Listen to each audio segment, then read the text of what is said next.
Ezra Taft Benson, 1811–1869, Autobiography. The Instructor 80, 1945–53, 101–03, 162–64, 213–15. Ezra Taft Benson An Autobiography. I, Ezra T. Benson, was born on the 22nd of February, 1811, in Mendon, Worcester County, Massachusetts, being the first son of John and Chloe Benson. My father was born in the same town.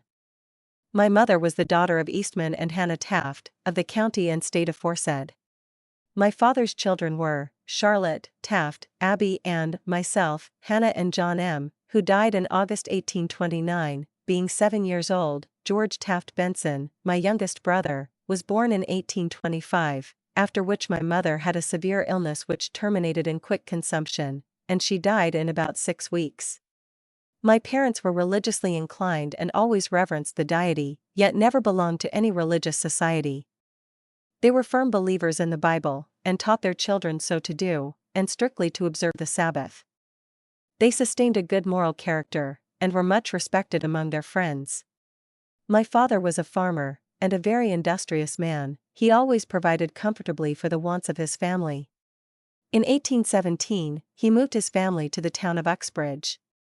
I remained with him till I was 16 years old and labored on his farm, being located in a thinly settled neighborhood, a long distance from any school. My parents were able to give me but a very limited education. My sister, Abby Ann, was married in 1826 to Calvin Rawson. In the following year they moved to the center of town and hired a hotel, and I engaged with them as an assistant and remained there for 3 years. During that time my grandfather died suddenly in the field while at work. At the age of 19 my grandmother requested me to come and take charge of her farm, which I did. At the age of 20, I married Pamela, the eldest daughter of Jonathan H. and Lucina Andrus, of Northbridge, Worcester Company, Massachusetts. In the spring of 1831, my grandmother died and her estate, which was willed to her by my grandfather, Eastman Taft, fell to me and my brothers and sisters. On the 26th of September my wife gave birth to a fine boy, which we named Ezra T. He died on the 14th of October, 1832. In 1832, I moved from the farm and bought out my brother-in-law, Calvin Rawson, and kept the hotel about 2 years, during which I made a handsome sum of money. About the year 1835, I removed my family to Holland, Massachusetts, and entered into partnership with my wife's eldest brother, Orrin C. Andrus, and hired a cotton factory of Eldridge G. Fuller. There being soon after a sudden rise in cotton, in consequence of a failure in the cotton crops in the southern states, and market price of manufactured goods being much reduced, and not having capital to enable me to keep my goods till they rose, I was compelled to send them into the market and make forced sale to enable me to meet my payments, and thus lost a great deal of money. My dealing with dishonest men added considerably to my losses. I consequently gave up that business as soon as practicable and took a hotel in the same town. I was also appointed postmaster of Holland, and by this means made money again. Here my daughter, Chloe, was born. She died with the croup at 7 months old. Having a desire to visit the western country, in the spring of 1836 we started, and stopped at Philadelphia, and whilst boarding at the United States Hotel we made an acquaintance with a gentleman and his lady from New Jersey, who spoke very discouragingly of our going west and advised me to go with him to the town of Salem and he would assist me to go into business. I concluded to go with him.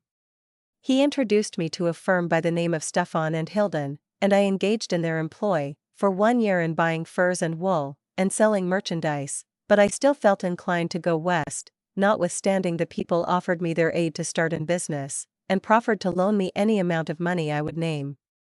In the spring of 1837, I started again for the western states and continued my journey till I arrived at St. Louis, where I became acquainted with Mr. Trowbridge, who kindly let me have a few $100s worth of goods, as I had concluded to go up the Illinois River, and on my way up the river, not knowing where I should land, I made an acquaintance with Aaron Tyler, my father's cousin, who formerly came from Mendon, Massachusetts, then living in Griggsville, Illinois. He generously invited us to his house till we could have time to look about the country. I remained with him about 2 weeks, took my goods and traveled through the country. We remained in that place during the summer boarding with Mr. Crawford. In July 1837, my wife gave birth to a son whom we named Charles Augustus. In the fall I moved to Lexington, Illinois. My wife to the east went and spent the winter among our friends. Soon after she left I took the chills and fever, and felt the need of a wife to nurse me, although I was nursed carefully. Early in the spring of 1838, my wife returned, having spent a very agreeable time with her friends.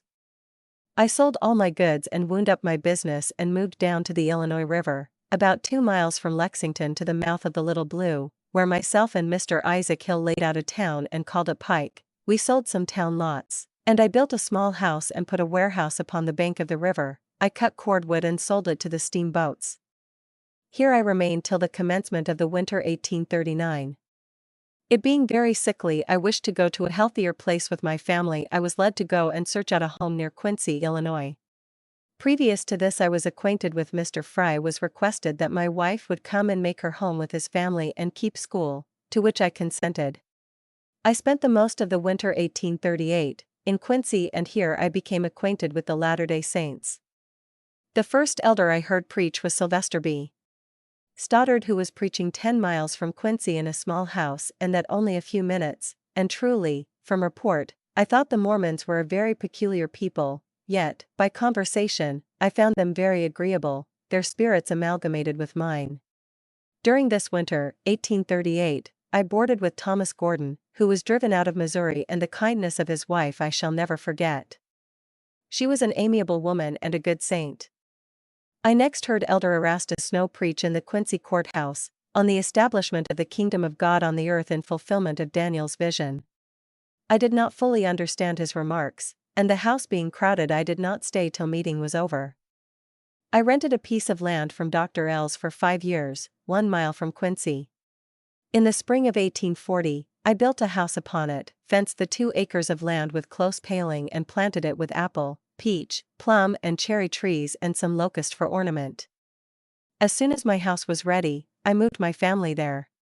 Soon after, there was considerable excitement among the Latter-day Saints, going to the town of Commerce, after their expulsion from Missouri, seeing their moves which were peculiar to other people and having had dealings with them, wherein they had treated me very kindly as a neighbor, my heart was drawn out in sympathy towards them. I called in a house where Father Armand Bosley and George D. Grant lived. The former preached Mormonism to me, about half an hour, and after I left his house I was informed he prophesied that I should become a saint. In the month of July, 1840, I learned that Sidney Rigdon was going to discuss with Dr. Nelson upon the principles of Mormonism. They met in a Baptist meeting house, and being solicited by Elder Beechias Dustin to go, and hearing that the prophet Joseph Smith was to be there, I went. The house was crowded, but Sidney Rigdon did not come. His place was supplied by Dr. Ells. They debated about 2 hours. The prophet was present.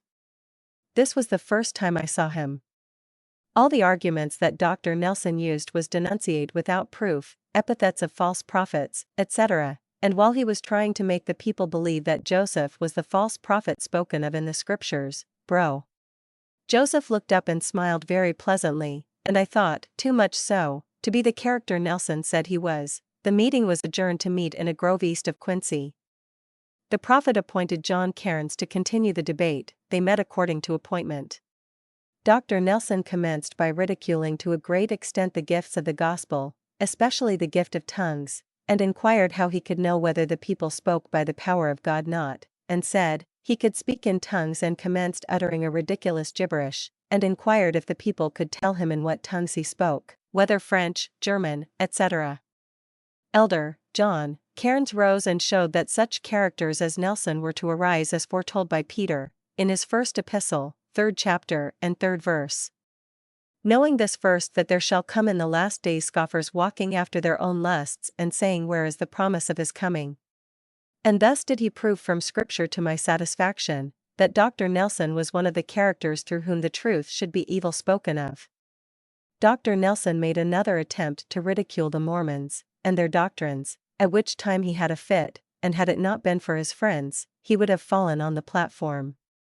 2. I joined the church. From this debate I became convinced that the Latter-day Saints were believers and observers of the truths of the Bible, while Dr. Nelson was not, nor those who joined him in opposing the saints. I returned home much pleased that the saints had come off victorious, although not expecting at that time ever to become one myself, yet the principal topic with my family and neighbors were the principles I had heard. After this, myself and wife commenced attending the Mormon meetings at Quincy, and one day when returning home from a meeting, my wife took down the Bible and turned to 1 Corinthians, 12th chapter, where Paul says, God had placed in the church apostles, prophets, etc., and she said such men were in the church anciently and she did not see why such should not be so now, and she firmly believed Joseph Smith was a prophet of God, which remarks produced in me a peculiar sensation, as I perceived she was convinced of the truth of the doctrines, and the word went forth that we were believers in Mormonism. Our sectarian neighbors commenced visiting us, endeavoring to persuade us from our belief, and among the number were Joseph L. Haywood and a Unitarian minister. The latter earnestly requested us to join his church, as he said he would freely accept me. I asked him if he would baptize me for the remission of sins. He said he would, if I wished, or I might become a member without, according to my option. I thought this was getting salvation too easy. After paying us several visits, he requested us to come to his chapel the following Sunday as many respectable people were going to join. Among the number was Mr. Haywood. Being strongly solicited, I told him I would come to his meeting, but I did not promise to join, and after he left, the more I thought of his church the stronger became my objections, but according to promise, I went to his meeting. Mr. Haywood and a number of others went forward and were sprinkled over a basin of water, and he continued calling out for volunteers to come forward. After he had sprinkled his new members he administered the sacrament, and although I had refused to become one of his members, and at the same time was not a member of any church, neither had been, he offered me the sacrament, which I refused as I felt his course was a mockery before God. It was reported that 2 of the 12 apostles would preach in Quincy, Orson Hyde and John E. Page. Accordingly, I went to hear them. Elder O. Hyde preached, in the morning, a rich discourse upon the gathering of the Jews and rebuilding of Jerusalem, and called upon Elder John E. Page to pray, and I never heard the like before. They took up a collection to assist them on their mission, and I threw in $50, being all I had. This was the first time that I had ever helped any missionary. At the close of the meeting my wife, with tears in her eyes, inquired if I had helped these men. I told her I had. She replied that was right, and said, if she had money she would help them for they were deserving of it. In the afternoon we met with the saints again to hear Elder John E. Page. He preached upon the gathering of the house of Israel, which was very interesting to me. He spoke so loud that he broke up a Presbyterian meeting close by, and upon coming out of their meeting he called upon the college-bred ministers to show him where the Lord led the 10 tribes, but none came forward. Soon after this, my wife made up her mind to be baptized. I was not decided and wished her to wait a week, believing I would then be prepared to go with her. I felt I had improved in one respect and I could in others, and on Sunday the 19th of July, we went to the meeting in the afternoon, and offered ourselves for baptism. During the meeting Sylvester B. Stoddard raised a quarrel over the communion table with Daniel Stanton, the president of the branch. My wife inquired what I thought of that. I answered that I thought it did not alter the truth of the work. At the close of the meeting we repaired to the Mississippi River and were baptized therein by Elder Daniel Stanton in the presence of about 300 people, and the cry was among the crowd, "The Mormons have got them." I attended the October conference at Nauvoo, Illinois, and put up with Edwin Woolley and heard for the first time the prophet Joseph Smith preach upon baptism for the dead. During conference, I was counseled to go forward to be ordained to the office of an elder. I did so and was ordained by Elisha Groves, and he promised me many great blessings. Bro. Hiram Smith blessed me, and when written it was filled 3 pages and a half of foolscap, and my wife also was blessed. After this we spent another day in conference and returned home rejoicing in the principles of the gospel. Soon after this my wife was taken ill. I reflected upon my calling and perceived it was my prerogative to administer to her. I laid my hands upon her head and rebuked the disease, and it left her instantaneously. Late in the fall of 1840, President Hiram Smith and Almond W. Babbitt came on a visit to Quincy by the instruction of Joseph Smith. Hearing that Hiram Smith was coming, I laid wait for him and invited him to my house. He remained with us about 3 hours and read and explained to us some of the prophecies. The next day Bro. Hiram called the saints together and preached to them and organized the stake by appointing Daniel Stanton, president, and Father Moses Jones, who was about 70 years old, his first counselor. He also ordained me a high priest and appointed me his second counselor, and remarked to the saints, "You may think a little strange of my appointment, but Bro Jones is an old man and experienced in the church, and Bro Benson is young and wants to learn." During the winter I took much satisfaction in meeting with the saints and magnified my calling as well as I could, yet I felt my weakness much, and the need of the Spirit of God to guide me. We attended to family prayer daily, and I also felt the need of praying in secret and often used to do so. One evening, as the moon shone bright, I retired near a grove to pray. There was about 1 foot of snow upon the ground with a crust which was about half an inch thick. I knelt down on my haystack and commenced calling on the Lord, and heard a sound as though someone was walking on the frozen snow. I got upon my feet and looked in the direction of the sound, but saw no one, nor yet any signs of anyone.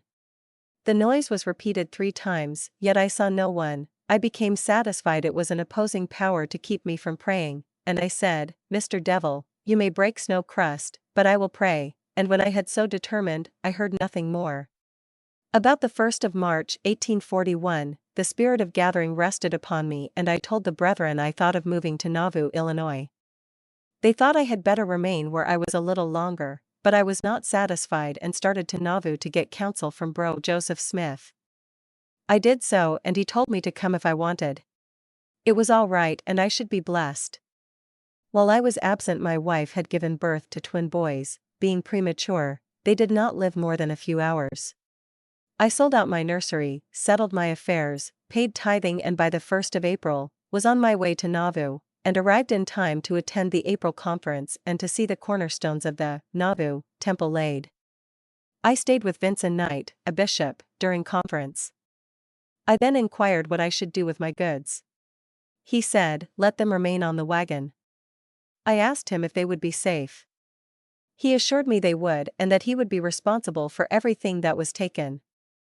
Accordingly, I left them there during conference and nothing was touched, which was contrary to my expectations from the reports I had heard. After conference I put up with Mr. Alfred Randall on the hill. I bought a city lot from Hiram Kimball, fenced, plowed and planted it, and built a log cabin upon it, and about the 1st of June moved into it, and felt happy and very thankful that I had again a place I could call my own. It was noised abroad that the 12 were on their way home from England. I was very anxious to see them. When they came, I was living near Elder Heber C. Kimball's with whom I soon became intimately acquainted. I laid my circumstances before him and told him I was ready for a mission if he wished to send me. He told me it was not time for me to go, but I should soon have the privilege. 3. Mission to the Eastern States. In the winter of 1841 my father died of quick consumption. Previous to his death, I had written to him, informing him that I had joined the Latter-day Saints, and that I found a pearl of great price. In answer he wrote me a very kind and affectionate letter and said, "Ezra, you say you have the pearl of great price, if so, stick to it." The remainder of this year, until June 1842, I labored on the temple and took various jobs of work for the support of my family. I strictly paid my tithing and attended to all of my duties. Early this spring my wife gave birth to a daughter whose name is Pamela Emma. June 1842, under the counsel and direction of President Heber C.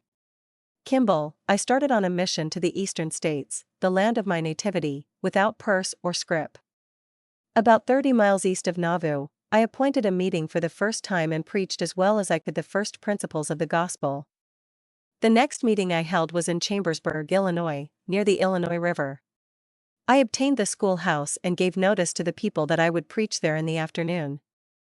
The house was filled and many stood outside at the windows, and I preached 1 hour and a half and felt as though my feet were about 6 inches from the floor, for when I stepped I could not feel it. Many said at the close of the meeting that they had never heard such a discourse in their lives, and I really began to think I was a preacher. The people requested me to tarry with them longer, but as my appointment was out I thought it necessary to continue my journey. Accordingly, the next day, I started for the town of Milton, Norfolk County, Massachusetts, and obtained the use of the schoolhouse and appointed a meeting, had a small congregation and made an attempt to preach, but not having my trust in the Lord as much as I should, it proved the driest discourse I ever heard, and had there been a back door I think I should have been missing, but just as I was closing, Bro Harlow Redfield came into the meeting and I called on him to speak, which he did, and being quite a preacher the meeting passed off very well, so that the congregation was satisfied. I had a number of acquaintances, and met with a man who owed me a little money, which with some few presents, made me up a purse of a few dollars. I took steamer on the river Illinois and started for Pittsburgh, by way of St. Louis. While going up the Ohio River, I preached twice on the steamboat and the Lord greatly blessed me. There was a great deal of opposition manifested, and there were also many who were friendly to me and the cause of truth.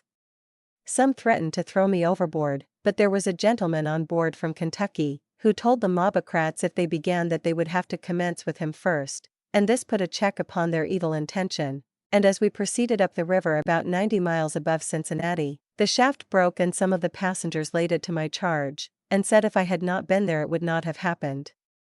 There soon came along another boat, I got aboard and proceeded to Pittsburgh.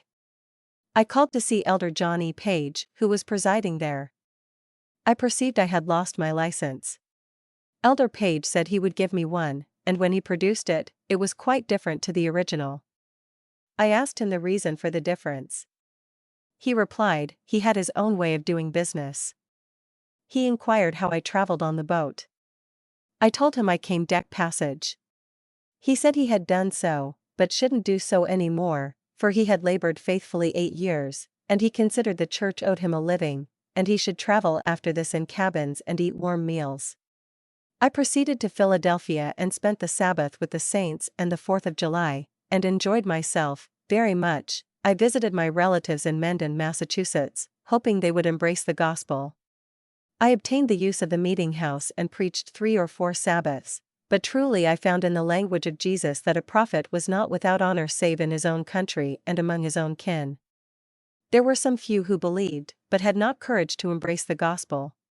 My uncle, Jared Benson, was very much opposed to his son, Jared, but my Aunt Sally was quite favorable, and wished me to understand that she had never opposed me, nor my religion, and we parted with the best of feelings.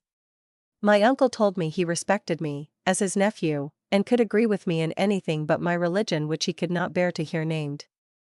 I went to Uxbridge and preached in the schoolhouse, which I attended when young, and had a good congregation. I next went to the center of the town and endeavored to obtain a meeting house to preach in but was refused. I obtained a hall in a hotel, and gave my appointment, and being a very aristocratic place there were but few who came to hear except the rabble and a passel of boys who came to annoy and make fun and deride. I only held one meeting, as it appeared my labors were not wanted. My most intimate acquaintances would not come to hear me, and they acknowledged their disgust at my having become a Mormon and follower of Joseph Smith, and they condemned me without hearing or knowing what I believed. At one time I got my brother in a notion of going to Nauvoo, Illinois, with me, but being young among his friends, they told him if he got among the Mormons they would kill him. This discouraged him and he gave up going.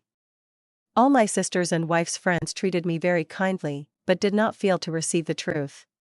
I went to the town of Milford, Massachusetts, to visit Aidan Billow, a Universalist minister I was formerly acquainted with, and a man I used to like to hear preach. He had given up his position as a traveling minister, and had made a settlement in that town, and had collected around him his particular friends and formed a kind of community. He received me very kindly and called a meeting for me. I preached twice to this flock. He invited me to make his house my home as long as I wished to stay. I remained with him nearly a week, and when leaving I bore my testimony to him of the truth of Mormonism and told him that Joseph Smith was a prophet. I also told him that neither he nor any other man could preside over any body of people, and keep sin and iniquity from among them, unless they were clothed with the priesthood of God. This gentleman was very much beloved by all my relatives, who thought when our friends died that they could not be buried, unless he came and preached the funeral sermon. I then went to Northbridge, Massachusetts, where there was a small branch of the church, and put up with Sister White.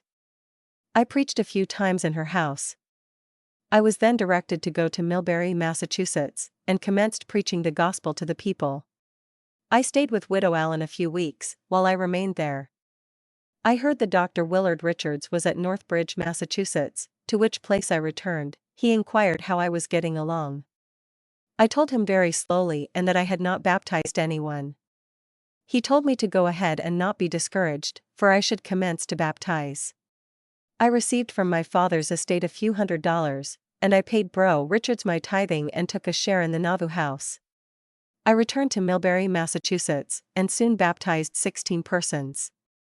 I then tried to introduce the gospel into Charlton, Massachusetts, where I preached several times, and was blessed very much with the Spirit of God.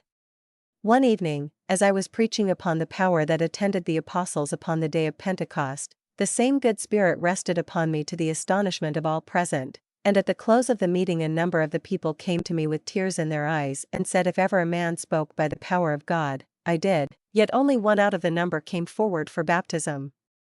The news spread through town that many were believing Mormonism, and the next meeting I held the devil marshaled his host against me, and at the close of the meeting they blew out the lights, caught hold of me and tried to get out of doors, but did not succeed, their object being to tar and feather me and ride me on a rail.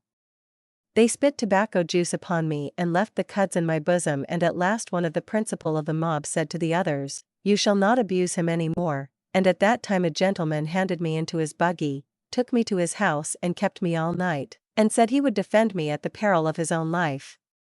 I tarried with him a few days and visited the few who were believers in that place, and inquired if they would stand by me, but I found they were intimidated by the persecution, and did not feel to step forward and obey the gospel, nor stand up for the rights of it against wicked and adulterous people, so I left and traveled through Thompson, Hartford, New Haven and Old Windsor, in Connecticut, also visited Westfield, Springfield, Ludlow, and many other towns where I preached and warned the people.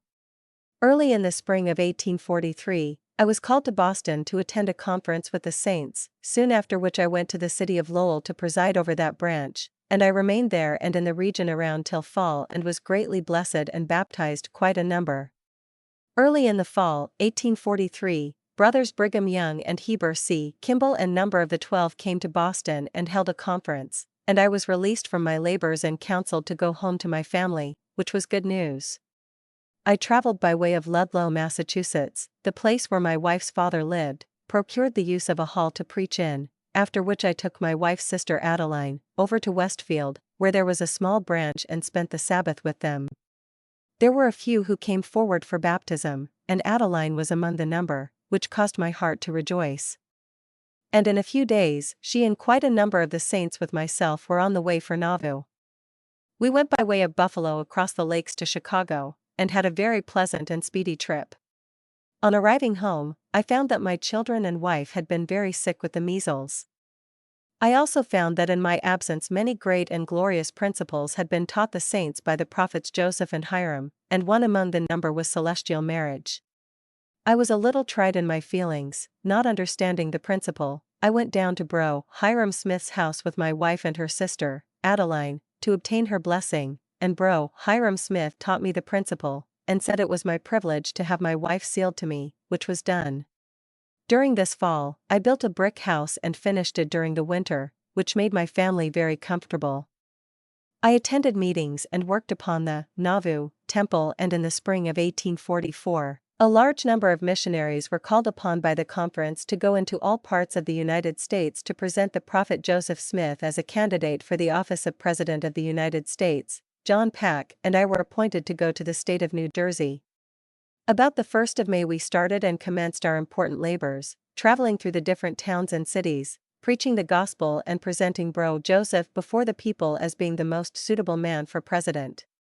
Delegates were appointed throughout the state of New Jersey in different districts to meet in Trenton in August to hold a convention, and I had made calculations to be on the ground according to appointment, and make a speech to the delegates, and all who might be present, and to attend to all other business necessary in a convention of that kind, that nothing should be neglected on my part, for I had the promise from the prophet before I started that I should be blessed, and his last words were, taking me by the hand, "You are blessed and shall be blessed abundantly, go in peace and return in safety." But, oh, how soon the change, for no sooner had we commenced our labors and made our arrangements than the news came out that our prophet was martyred in Carthage jail, when we found our mission was at the end.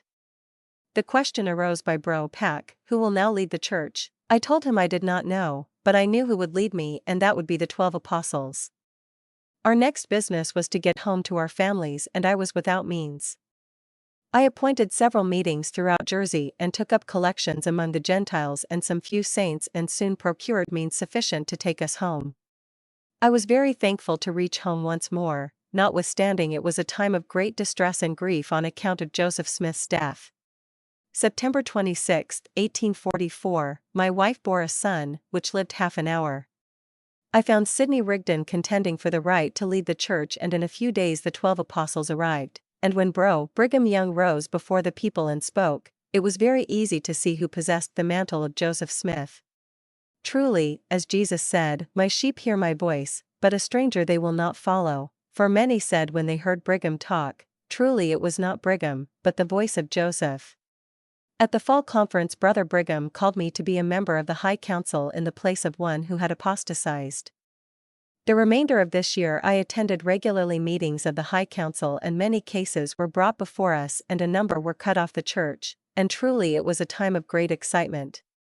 About December 1st, I was called to go east with Brother Parley P. Pratt and Pelatiah Brown on a mission. During the remainder of the winter and the following spring, I presided over the Boston Conference and was also an agent to collect tithing. Quite a number were added to the church and many were cut off for apostasy. There was much excitement. We had excellent meetings during my stay, and I enjoyed much of the Spirit of God. Many that were sick were healed under my hands, and the gifts and blessings were made manifest among the faithful saints. Elder Parley P. Pratt visited me and gave me much good instruction, which aided me in my labors. About the first part of May I was counseled to gather up all the saints to Nauvoo that could go from Boston Conference and the regions around, which I most willingly did, having a desire to see my home. We reached Nauvoo about the 1st of June all well and in good spirits. The remainder of the summer and fall I worked on the Nauvoo temple and stood guard at night, also worked at many places by the day to procure provisions for my family. When the 12 commenced to give endowments in the temple, which was about the 10th of December 1845, I was called and my wives, Pamela and Adeline, to go into the temple of the Lord to receive our endowments, which privilege we were very grateful to our Heavenly Father for, after which Brigham Young requested me to labor in the temple to assist in giving endowments to others, and I remained there till within 3 or 4 days of our ceasing to give endowments and of our leaving for the wilderness. Brigham requested me and my family to go with him. I had no property, but a good brick house and a lot which I could not sell. I asked Brigham what I should do to get away, not having a team nor any means to purchase one. He said, "Go out in the streets and inquire of every brother you meet till you pick up one." I accordingly went in search of one. I called on Jared Porter, who had one horse. He said I could have that. I borrowed a wagon from Brother Chittister and a horse and harness from another person. Stephen Farnsworth gave me cloth for a wagon cover. Hezekiah Peck sent his son and team to my help. I traded off my wife's shawl and other things with a man for about 200 pounds of flour. I gathered about 800 pounds of flour and a few bushels of Indian cornmeal, also 12 pounds of sugar and a few pounds of coffee and tea, and a little bedding and clothing, which was about the amount of luggage we had to carry in the 2 wagons. The horses being weak and poor prevented us taking much luggage. About the 9th of February, 1846, I started with my 2 wives and 2 children in the dead of winter, leaving my pleasant home and fireside. I left my furniture standing in the house, such as chairs, tables, bedsteads, and clock. When we left, Porter's family took possession of the house and the things which were in it. We crossed the Mississippi River, leaving our beautiful city and Nauvoo temple, not knowing where we should go. We traveled to Sugar Creek 7 miles, where Brigham and the 12 and the High Council and a host of others had collected together to organize themselves into companies. While we were camped, a very severe snowstorm came, followed by very cold weather for several days. Brother Samuel Bent was appointed captain of a company, and he requested me to travel with him. He, being president of the High Council of Nauvoo, wished his quorum to travel with him. After the cold weather abated a little, the different camps took up their line of march through rain, sleet, and mud. The nights were cold and frosty. We arrived at Richardson's Point about the 15th of March. At this point, my wife, Pamela, gave birth to a daughter. About 11 o'clock on the 19th of March it rained hard. We had nothing but a tent to cover her and had to raise her bed on brush to keep her from the water. Here the camps remained for several days in consequence of incessant rains which softened the land and made it difficult to travel, as the wheels of our wagons would sink at times to the hub. We named our child Isabella. The road being so bad, I went to Bro Brigham and told him I could not proceed further on account of the heaviness of my load and weakness of my teams. I told him I was willing to tarry there till I could get on further, to which he replied that I must not stop, but to go with him and the camp. He asked what I had for loading. I replied 600 pounds of flour and a few bushels of meal, etc. He said, "Bring your flour and meal to my camp, and I will lighten you up." I accordingly complied, and to my surprise he requested John D. Lee to weigh it out and divide it among the camps, leaving about 50 pounds of flour and a half bushel of meal to support myself and family going into a wilderness country. When we started, I found my wagons rolled comfortably along, while many of the company's wagons would sink to their axletrees in the mud, and I would say to them, "Go to Bro Brigham, and he will lighten your loads." Nothing particular happened to us between that point and Garden Grove, except incessant rains, which caused us to wade through much mud. When I reached Garden Grove, I had to send back my team to help those I got it from. Bro S. Benson was appointed to be the president of this place and David S. Fullman and myself his counselors. At this point, my wife, Adeline, gave birth to a son and we called his name George Taft. This was a great place for rattlesnakes. Either an ox or a horse came up almost every night with a swelled head, etc. I became very much dissatisfied with this place, and it seemed as though I could not tarry there under any consideration. Brother Brigham Young told me if I could get a team to go on, I might do so, providing I could find a man to take my place, which Bro Aaron Johnson agreed to do. Bro Phippen let me have a yoke of very large cattle and a wagon with the promise that I should pay him in a future day. I took the team and was ready to start by the time the rest were, and I truly felt as though this was the happiest day I had seen, to think that the Lord under such circumstances should provide me with such a team in a wilderness country. The roads having dried a little, we traveled much easier than before. We went to Mount Pisgah, another settlement, over which Father William Huntington was appointed president and Charles C. Rich and myself his counselors. This was the first place where I felt willing in my heart to stay at, since I left Nauvoo. Brother Brigham Young and the camps moved on and continued their journey till they reached Council Bluffs near the Missouri River. I remained at Mount Pisgah with my brethren breaking prairie, sowing corn and vegetables, and making fences for 2 or 3 weeks, during which myself and family had scarcely any bread to eat. For 1 fortnight we had nothing but a little parched meal and buttermilk, but in all this I enjoyed myself much, as also my family, for never at any time did I hear a murmur from their lips. About the 1st of July my brethren wished me to go in search of the camps, which I heartily responded to. I borrowed a horse from Sister Rockwell and started and rode 2 days and a half. I had no tavern to call at, consequently I had to lie on the ground when night overtook me, and made my saddle my pillow, and nothing but the canopy of heaven to cover me. Not being acquainted with camp life, I took no blanket with me. I found the brethren comfortably encamped at Council Bluffs, and I stayed over 1 day with them and attended to what business I sent to do and received such counsel from Bro Brigham as he had to give me respecting our settlement. When I returned the brethren were pleased to hear of the prosperity of the camps.